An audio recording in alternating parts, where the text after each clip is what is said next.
Baitul Ihsan, azakumullah. Alhamdulillah di hari ini tanggal 23 Ramadan 1446 Hijriah kita masih diberikan kesempatan oleh Allah Subhanahu wa taala untuk melaksanakan kewajiban sebagai seorang mukmin di penghujung bulan yang agung ini. Mudah-mudahan amal ibadah kita selama Ramadan ini diterima oleh Allah Subhanahu wa taala. Kalau mazhab Syafi'i, Lailatul Qadar itu malam 23. Kalau mazhab Syafi'i.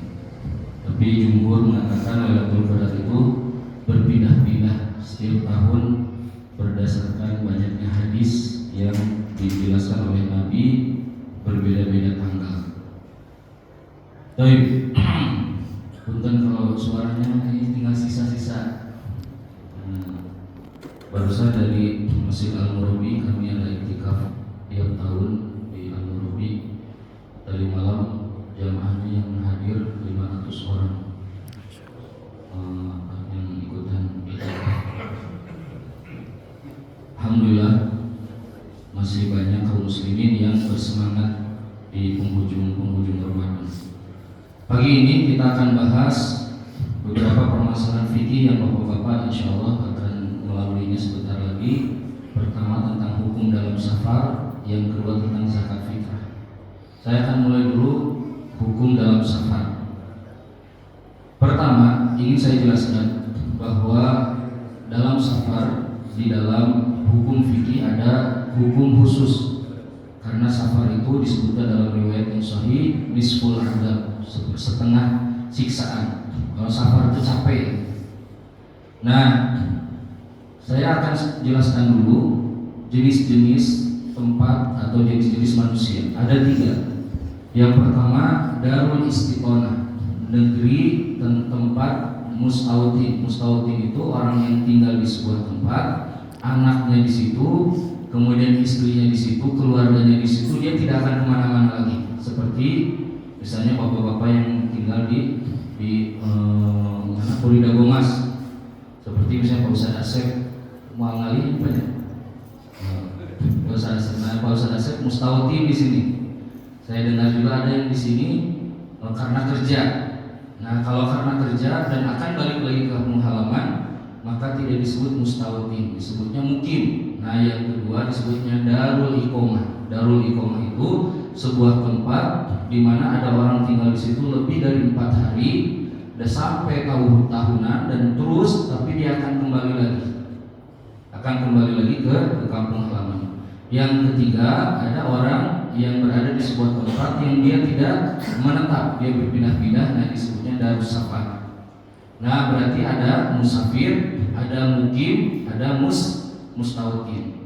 Nah, yang akan kita bahas musafir, mukim, mustautin ini tidak dapat rukhsah.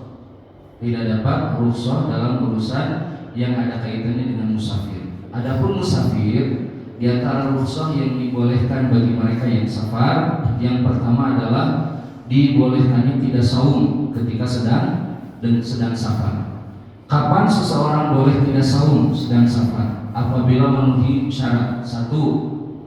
Apabila safarnya safar mubah, safar bukan safar maksiat. Kalau ada orang, misalnya bulan Ramadan, ada bapak-bapak pergi ke Bali, ngapain? Mau nonton konser. Nanti di sana saya nggak akan saum karena musafir. Boleh nggak?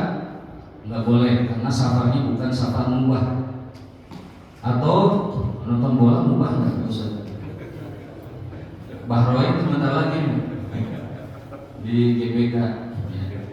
Atau misalnya ada pejabat, dia safar misalnya ke luar kota untuk ketemu pengusaha untuk korupsi. Nah, si bapak pejabat ini nggak boleh batal saum walaupun dia safar. Kenapa? Karena safarnya safar maksiat. Jadi ajudan-ajudannya harus ngasih tahu bapak nggak boleh batal saum. Nah, itu syarat pertama. Syarat yang kedua yaitu orang yang pergi dari tempat tinggalnya. Saya ulangi lagi, yang pergi dari tempat tinggalnya yaitu sebelum adzan subuh.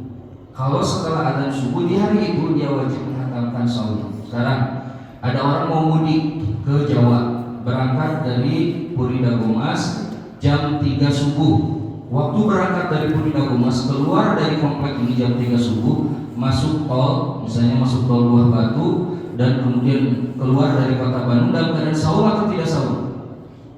Jam 3 tidak sahur, belum sahur karena belum azan subuh.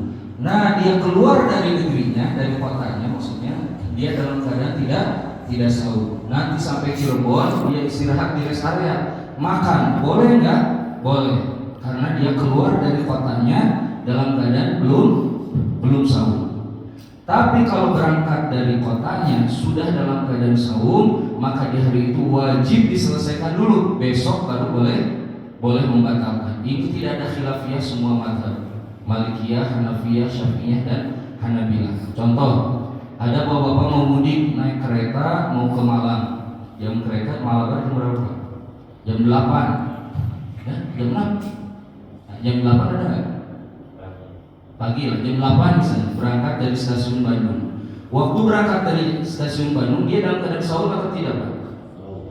Sahur.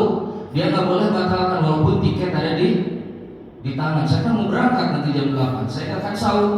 Nah, ada yakin si kereta bakal berangkat. Gimana kalau ada insiden kecelakaan dan nggak jadi berangkat? Anda harus sahur. Nah, ketika keluar dari kota naik kereta, berangkatlah kereta ini jam 8 pagi dari stasiun Bandung. Setelah keluar dari kota Bandung, masuk Ranca Ekek kereta. Baru 1 jam berkelilinglah petugas kereta. Nawarin apa, Pak? Makanan, nasi goreng, gitu, chicken katsu atau apa gitu. Nah, ini orang bingung, saya makan nggak ya? Saya kan musafir mau ke Malang. Terus dia pesan makan, terus dia makan. Semua fuqaha mengatakan orang ini berdosa, dosa besar, dan dia wajib mengkodok.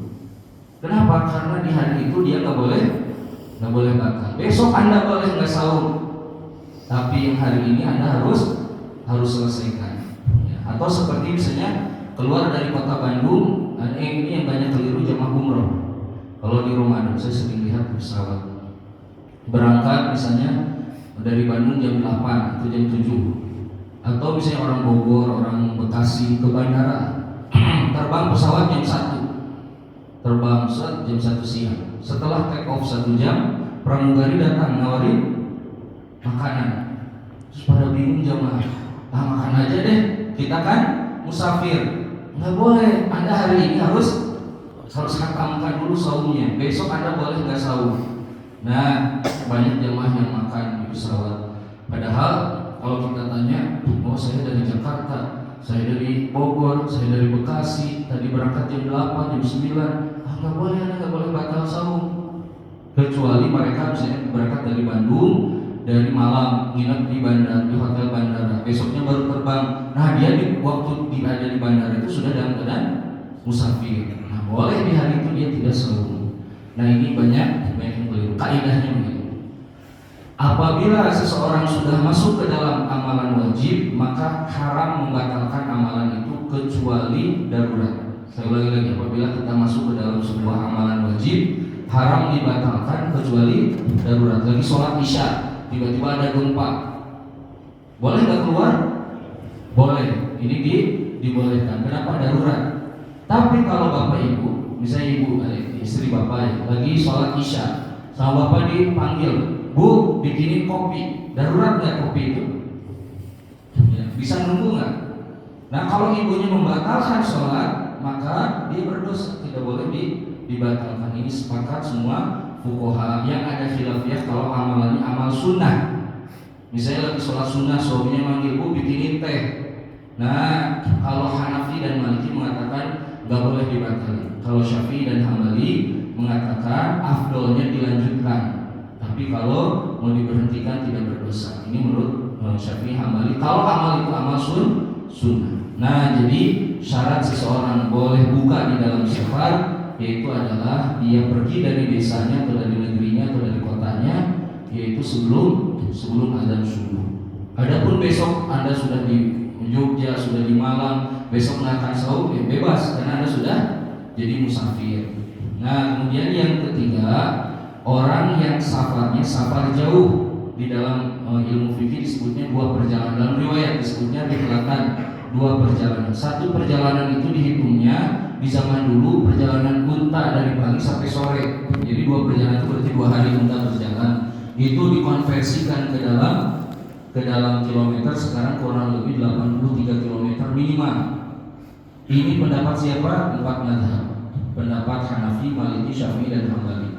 Ada nggak sih yang berpendapat pokoknya yang penting keluar kotanya sudah disebut musafir, walaupun baru nyampe Nagreg, walaupun baru nyampe Jatinangor? Ada pendapatnya Imam Ibnu Taimiyah, mujtahid, dia berpendapat sendirian dalam hal ini. Adapun jumhurul fuqaha semuanya, dan kalau disebut Syafi'i di dalamnya ribuan ulama, Hambali di dalamnya ribuan ulama, mereka berpendapat minimal 83 km. Kalau kurang dari itu tidak disebut musafir.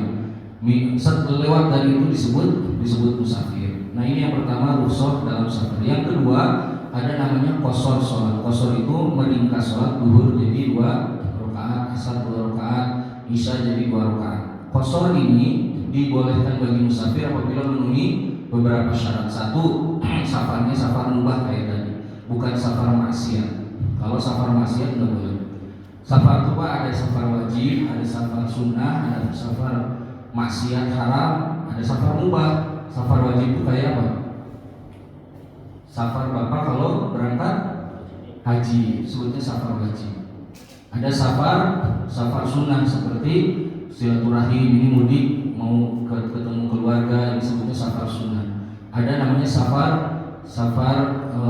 haram. Safar haram adalah safar untuk maksiat. Safar untuk kalau ada misalnya para perampok dari luar kota Bandung datang ke Bandung mau ngerampok, nah si perampok ini nggak boleh batal saum, nggak boleh dikosor sholat, dia nggak boleh ngambil rusuh. Jadi ini harus ngerti hukum. Pada ngerti nggak mereka ini? Kalau zaman Imam Malik itu mereka sampai warga masyarakat itu ngerti. Ada sebuah kisah di zaman Imam Malik, ada pengusaha pulang dagang dirampok. Kemudian kata perampok, itu baju juga mahal katanya, buka. Kata dia nggak bisa buka, kemudian dibuka. Terus tinggal ke bawah. Kemudian kata perampok, buka juga celananya, yang penting tertutup bagian kemaluannya. Kata orang ini, oh nggak bisa karena Maliki, nggak bisa karena itu aurat. Gitu. Kemudian kata perampok, enggak, itu pendapat jumhur, paha nggak termasuk aurat, Maliki juga begitu. Kata perampok. Kemudian dia memulai celananya, kemudian setelah itu dikasihkan. Jadi perampoknya ngerti fikih. Nah, kemudian yang kedua, orang boleh qashar sholat apabila dia safarnya safar jauh dari 83 km. Kalau ada orang, enggak ada kok pendapat lain, dia ada di pendapat Imam Ibnu Taimiyah. Jadi Imam Zahabi mengatakan secerdas apapun Anda menggali hadis-hadis Nabi, ayat-ayat Quran, dalam urusan fikih sudah pernah dibahas dulu oleh ulama. Cuma kadang kita belum pernah baca terus merasa menemukan sesuatu yang baru, padahal semuanya sudah dibahas. Kemudian yang ketiga, syarat orang boleh qashar sholat yaitu safarnya bukan safar haji. Haji itu apa? Safar yang gak jelas tujuannya. Misalnya touring, jadi sini suka pada touring kalau mau pajak mana? Suka touring, misalnya mau touring kemana nih? Nggak tahu nih, pokoknya jalan aja deh. Nanti kita lihat ke daerah selatan. Nah, dia nggak tahu tujuannya. Masuk ke Ciwidey, terus turun ke Cidaun, menelusuri pesisir pantai sampai ke Batu Karas. Sampai di Batu Karas, kita jamaah qashar aja sholatnya, karena kita musafir. Nggak boleh, karena nggak niat ke situ. Kalau nggak niat ke situ, nggak boleh Anda mengambil rukhsah. Dulu ada saya punya murid jamaah ibu-ibu, saya bilang ibu-ibu libur ya pengajian hari ini, saya ada uzur. Ibu-ibunya asik katanya, jalan-jalan. Kemana nih? Di grup tuh. Pokoknya kita pergi aja deh. Pada bawa mobil tuh. Lalu tiba-tiba posting lagi makan sate marangi di Purwakarta. Terus udah gitu tuh, kemana lagi nih? Mana ya? Kita masuk tol dulu deh. Masuk tol. Terus posting lagi belanja batik di Trusmi. Ini udah sampai ke Cirebon. Terus mereka nanya, Ustaz, kami ini boleh nggak di qashar sholat? Jamaah qashar nggak boleh. Niat nggak ke situ tadi? Enggak, katanya gitu, nggak boleh. Sholatnya harus sempurna. Nah, jadi nggak boleh safar haim, safar yang nggak jelas. Kemudian itu qashar. Syarat sahnya qashar yang berikutnya yaitu harus niat qashar ketika paling lambat ketika takbiratul ihram. Jadi kalau Bapak lagi berhenti di rest area, lagi safar, misalnya di rest area Semarang, terus lagi sholat, beres baca Al-Fatihah baru ingat, saya kan boleh qashar, saya niat qashar, enggak sah. Karena qashar niatnya harus sebelum takbiratul ihram. Yang kedua yaitu maksudnya syarat yang berikutnya yaitu adalah harus qasharnya tidak boleh sholat di belakang orang yang sholatnya sempurna. Misalnya datang ke masjid orang lagi sholat zuhur 4 rakaat, kita mau niat qashar, boleh nggak? Nggak boleh, nggak sah. Kita harus sholatnya 4 rakaat. Tapi kalau kita yakin imamnya sholatnya qashar, kita boleh niat qashar. Bahkan para fuqaha mengatakan kalau kita ragu, ini orang lagi sholat sempurna apa sholat qashar, kita tepuk pundaknya, kita ragu-ragu, itu pun nggak boleh qashar. Walaupun nyatanya ternyata dia qashar. Jadi itu syarat-syarat bolehnya qashar sholat. Yang kedua, berarti yang ketiga tadi soal buka puasa. Qashar yang terakhir yaitu adalah jamak sholat. Jamak sholat itu ada 2 macam, menggabungkan sholat duhur dengan asar, maghrib dengan isya. Kalau ditarik ke waktu yang pertama disebutnya jamak takdim, ditarik ke waktu yang kedua disebutnya jamak takhir. Nah, jamak takdim, syarat jamak takdim sama kayak tadi qashar yang awal-awal tadi safar segala macam, dan ada tambahan ya, untuk jamak takdim harus niat mau menjamak sama kayak qashar tadi sebelum selesai takbiratul ihram yang pertama. Nah, saya sampaikan Pak, kalau qashar itu rukhsah khusus buat siapa? Musafir. Gak ada selain musafir yang boleh qashar. Tapi kalau jamak itu boleh selain musafir, kayak orang sakit, kemudian dokter yang lagi operasi di ruang operasi, orang yang lagi jihad dan yang lainnya. Ini dibolehkan untuk jamak. Tapi kalau qashar hanya dibolehkan untuk musafir. Nah, waktu qashar dibolehkan itu alasannya adalah disebut di dalam hadis sahih, kata Allah, di dalam ayat Al-Qur'an Allah berfirman, "Idza darabtum fil ardi falaysa 'alaikum junahun an taqsuru minas sholati in khiftum ayyafdinakumul ladzina kafaru. Innal kafirina kanu lakum 'aduwwan mubina." Ini surat An-Nisa. Kata Allah, jika kalian sedang safar, tidak berdosa kalian qashar sholat, diringkas sholat. Jika, kalau ada jika berarti ini ada syaratnya. Jika kalian takut dicelakai oleh orang kafir. Nah, pertanyaannya Pak, kita sekarang aman atau enggak di jalan? Dulu waktu ayatnya turun, Anda boleh qashar kalau karena lagi perang, lagi kaum muslimin masih lemah. Sekarang kita udah aman. Kenapa kok kita masih qashar? Ada seorang laki-laki nanya kepada Umar bin Khattab, "Hei Amirul Mukminin Umar, kenapa kita masih qashar? Bukannya kita udah menang, udah aman, Persia, Romawi udah dikuasai. Apa yang ditakutkan?" Kemudian kata Umar, "Ini pernah aku tanyakan kepada Nabi." Kata Umar, "Ya Rasulullah, bukankah sekarang sudah aman? Kenapa kok kita masih boleh qashar?" Kata Nabi, "Shadaqatun tasaddaqallahu biha." Itu sedekah dari Allah yang Allah kasih kepada kamu, faqbalha, terimalah atas kemurahan dan kemudahan dari Allah. Maka akhirnya kemudian qashar ini berlaku sampai akhir zaman.